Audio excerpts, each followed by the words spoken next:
Olá pessoal, sou Arthur Francisco Pereira Carvalho, sou aluno de Engenharia de Computação no IFMG Campus Pambuí. Hoje eu vou estar apresentando um trabalho de sistemas embarcados, que é uma pesquisa sobre os tipos de memória. Vou falar aqui de memória RAM, de memória ROM, de HD, de SSD, de memória cache. Não vou entrar em dados tão específicos de cada uma, mas vou falar dos tipos e senão vai ficar muito extenso, né? Cada tipo de memória merece um vídeo ou mais sobre sua função, aplicação, os tipos, especificações técnicas, né? E aqui está o sumário, né? Com uma introdução. Nessa introdução eu vou mais falar sobre as divisões entre a memória RAM e ROM. E depois vou falar da RAM especificamente, dos tipos de memória RAM que tem. Falar da ROM, dos tipos de ROM também. Só falar um pouco do HD, do SSD e da memória cache. Uma introdução aqui, dentro dessas memórias são utilizadas, tem essa subdivisão entre RAM e ROM. É, eu vou falar especificamente cada uma mais pra frente, quais são as suas diferenças, né? Mas aqui era só para mostrar os tipos. É, aqui dentro da RAM tem a SRAM, DRAM, FRAM, MRAM. E dentro da SDRAM, que é outra subdivisão da DRAM, tem as que é mais comumente utilizada hoje em dia, que são dos DDR, né? Acho o mais atual hoje em dia é o DDR5. E mostrar as evoluções também da ROM, que vai dar PROM, EPROM, EEPROM e a memória flash, né? E vamos lá para a memória RAM. O que significa o RAM? Random Access Memory. Costumo confundir esse início aí. A característica dela é de ser volátil, ou seja, ela perde os dados que estão armazenados nela quando ela perde a energização, ou seja, quando você está com o seu computador ligado, você faz a execução do programa, o computador vai trazer parte da memória que está no HD, o SSD, para a sua memória principal, memória RAM, e esses dados, se você desligar seu computador, se você perder energia, esses dados não ficaram salvos na sua memória RAM. Na hora que você ligar o seu computador de novo, não vai ter nada salvo nela. Essa é a ideia do ser volátil. Ela tem um armazenamento temporário. Quando o computador está ligado, a memória RAM está energizada. Ela faz o acesso aleatório dos dados, como o próprio nome diz, Random Access Memory. E ela é usada para armazenar dados temporariamente durante a execução de programas. Ela surgiu por volta da década de 1940 e as aplicações estão aí. Ela permite a rápida leitura e escrita de informações. Não é tão rápida quanto a cache, né? Mas agiliza bastante a forma de acesso aos dados. Aqui está a foto dela.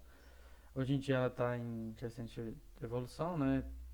Há alguns anos atrás você ter um computador com memória de 2 GB de RAM era ok. Hoje em dia você vê que nem executa os programas travando muito, né? E hoje em dia deve estar em 32 ou 64 GB de RAM, ou talvez até mais. Então a evolução dela está bem alta. E vamos para os tipos de RAM. Aqui a gente tem o SRAM, DRAM, FRAM e MRAM. O que significa isso? O SRAM é Static Random Access Memory. Significa que é uma memória estática que armazena dados enquanto a energia está presente, torna mais rápido que a DRAM. Eu vou falar de DRAM mais pra frente. Ela é composta por flip-flops. Eu não vou entrar nesse quesito mais técnico, só falar por alto. E ela não necessita de atualizações constantes para manter os dados. Ela é usada em caches de alto desempenho CPUs e aplicações que exigem acesso rápido aos dados. A DRAM é Dynamic Random Access Memory. Ela é uma memória dinâmica que armazena os dados em capacitores que precisam ser constantemente atualizados para evitar a perda de dados. Ela é mais densa, mais lenta do que a SRAM e amplamente usada como memória principal em computadores devido à sua alta capacidade e custos mais baixos. A FRAM Ferroelectric Random Access Memory, ela é uma memória não volátil, está dentro da RAM, mas ela é não volátil, né? Outro dizendo que eu tinha falado aí, e ela combina a velocidade da SRAM com a retenção de dados de uma memória ROM. Então ela é uma mistura de SRAM com a memória ROM, por isso que ela é não volátil, né? E eu vou entrar no quesito de memória RAM mais pra frente. E ela usa a estrutura ferroelétrica, como eu falei, para armazenar os dados e elimina a necessidade de atualizações constantes que tinha na DRAM, que eu acabei de falar ali, né? É usado em aplicações que existem baixo consumo de energia e alta durabilidade. A MRAM é Magneto Resistive Random Access Memory. É, a MRAM é outro tipo de memória RAM que não é volátil também, e ela armazena os dados usando o magnetismo, é mais rápido que algumas outras formas de memória não volátil e tem potencial para uso em dispositivos de armazenamento de alta velocidade. É que eu não entrei em tantas especificações técnicas, é mais sobre falar em geral os tipos de memória RAM.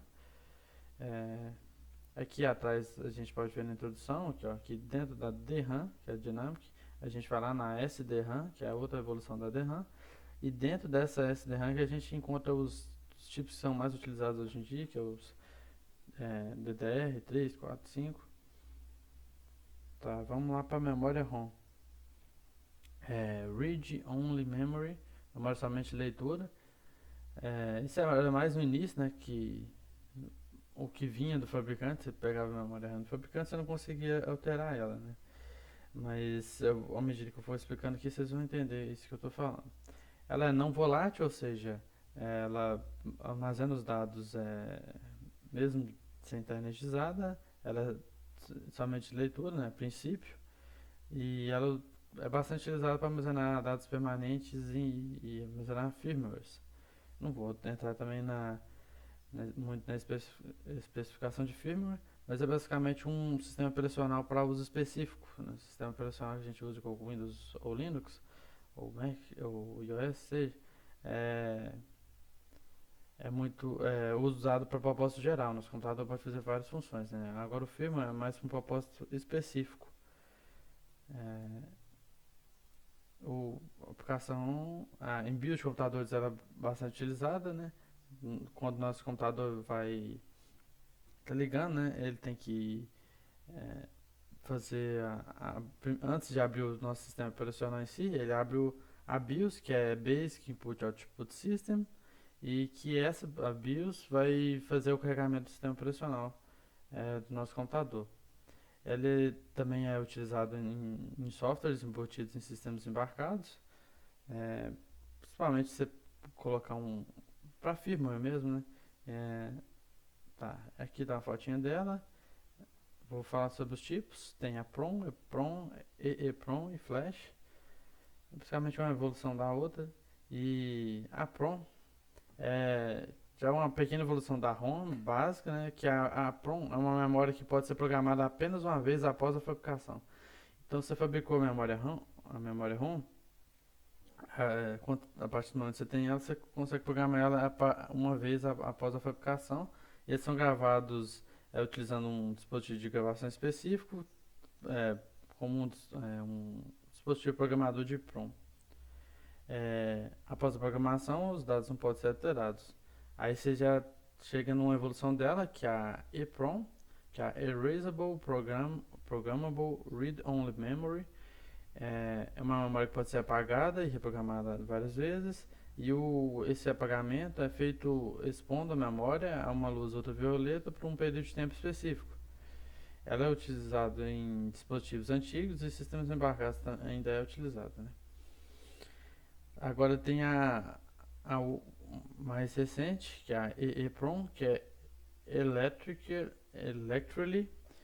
Erasable Programmable Read-Only Memory. Diferente da EEPROM, que o apagamento era feito expondo a memória à luz ultravioleta, a EEPROM é uma memória que pode ser apagada e reprogramada eletricamente, sem necessidade de luz ultravioleta. Então é bem mais fácil de você reprogramar uma EEPROM do que uma EEPROM, né? Não necessariamente, mas a ideia em si é mais fácil, né? É usado em muitos dispositivos eletrônicos, é utilizado na BIOS, né, como já tinha falado, e dispositivos de armazenamento flash. Vou entrar no flash agora, né, flash memory. Ela também é não volátil, é rápida e durável. Ela é amplamente utilizada em dispositivos de armazenamento, como unidades USB, cartões de memória e unidades SSD. Então, dentro do SSD, eu vou falar mais pra frente, tem vários flash memory ali dentro. Existem vários tipos de flash, incluindo a NAND flash, NOR flash, e cada um tem diferentes características e desempenhos, e aplicações também. Eu não vou entrar tanto nessa especificação técnica de cada tipo de flash, mais para alto em si mesmo. Vamos para o HD agora, memória secundária. Não volátil também, ele é. Aqui, tem uma fotinha aqui, ó, que vai ser fácil explicar. Os dados são realizados, salvos no HD de forma. É um disco magnético HD, né? Então os dados são magnetizados de forma que fique nesse disco e que a cabeça de leitura do HD, quando passar por essa a região que o dado foi armazenado, ele vai conseguir realizar a leitura e também consegue realizar a escrita também. As características do HD.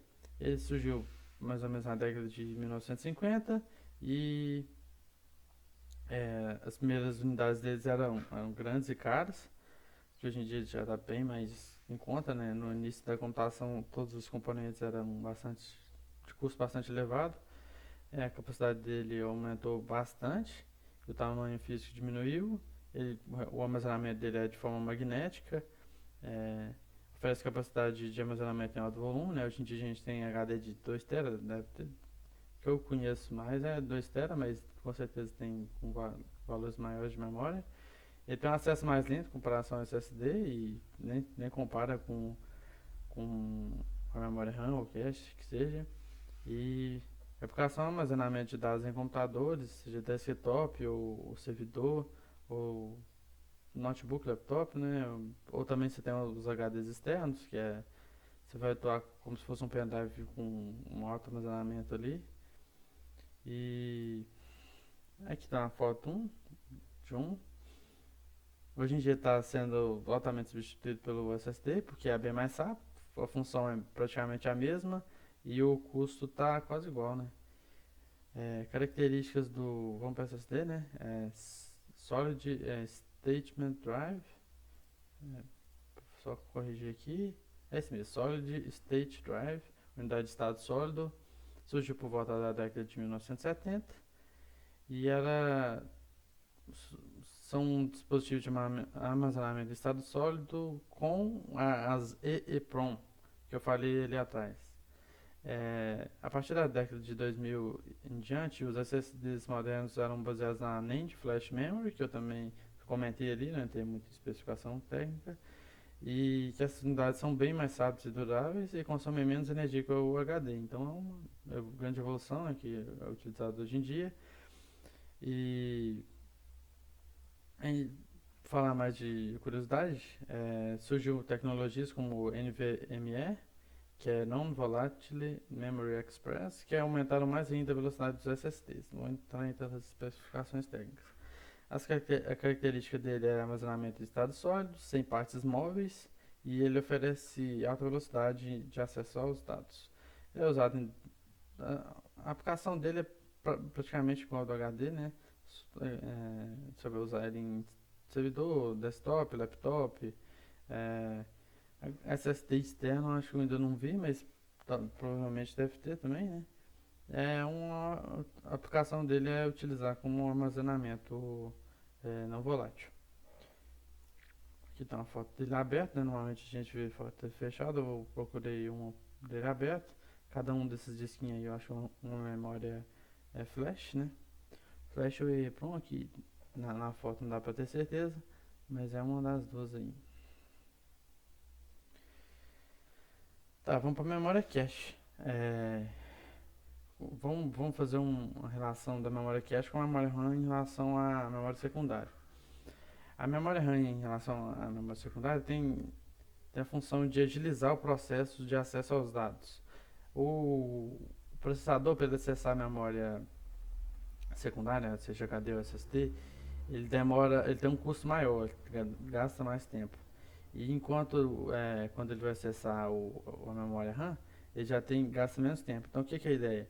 Você acessa a memória secundária, traz parte dos dados para a memória RAM e quando você precisar desses dados de novo, que estão em execução, você vai gastar menos custos para acessar esses dados. O que é a ideia da memória cache? É atuar como se fosse uma RAM, essa RAM, só que ela vai atuar entre o processador e a RAM. Ela é bem mais rápida que a RAM e vai conseguir agilizar mais ainda o processo de acesso aos dados.